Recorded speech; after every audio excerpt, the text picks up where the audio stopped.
कहा गया है कि हमारी आंखें शोभन वस्तु देखें, क्योंकि ये पाप है जो आंख के दरवाजे से हृदय में जाता है। आंखें पवित्र हों, पावन हों तो व्यक्ति गलत कर्मों से बचा रहेगा, क्योंकि दुनिया के जो जितने रिश्ते हैं वो सब आंख के ऊपर चलते। भजनानंदी और कामी व्यक्ति का पता आंखों से लग जाता है। उसके नेत्र बताते हैं तो हमारी आंखें सुधरी हुई होनी चाहिए। मेरे हाथ पांव के द्वारा जो मेरा शरीर सुशोभित हो रहा है ये आपकी सेवा में लगे। मेरे हाथ आपकी स्तुति करें, मेरी जिह्वा आपका नाम ले, मेरा ये शरीर सेवा कार्य में लगे। प्रजापतियों द्वारा जो आयु की गणना की गई है और अंत में कह दिया, हे प्रभु कृपा करे मैं पूर्ण आयु को प्राप्त करके दुनिया छोड़ के जाऊं।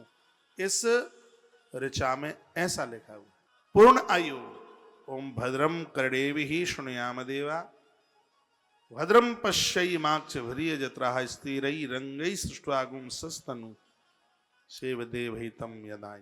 मैं देव कार्यों का हित करने वाला हूं, मेरे कान कथा सुने। और जिनके कान भगवान की कथा नहीं सुनते वो मनुष्य के कान नहीं, वो तो सांप की रहने वाली बामी है।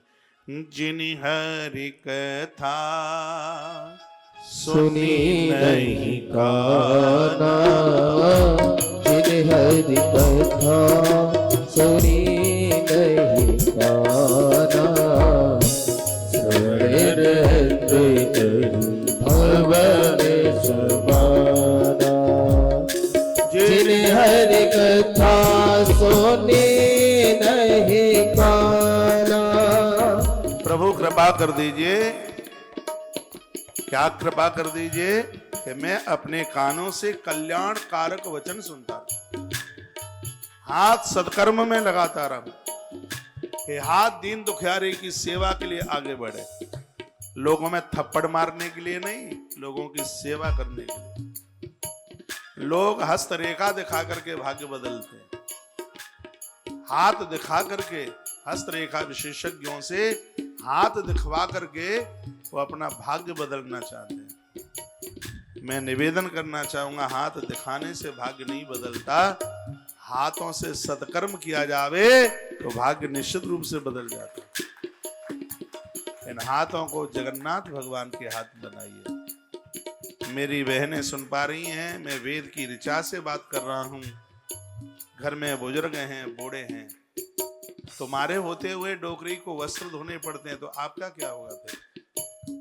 तुम्हारे होते हुए उसको चूल्हा सुलगाना पड़ता है, उसको तो बिठा दो, उसको ऐसे भोजन दो जैसे थाल निकालकर मंदिर की तरफ लेके जाते हैं। वो मंदिर की देवी ही तो तुम्हारी सासू माँ के रूप में है, तो मंदिर का देवता ही ससुर साहब के रूप में आके बैठा है।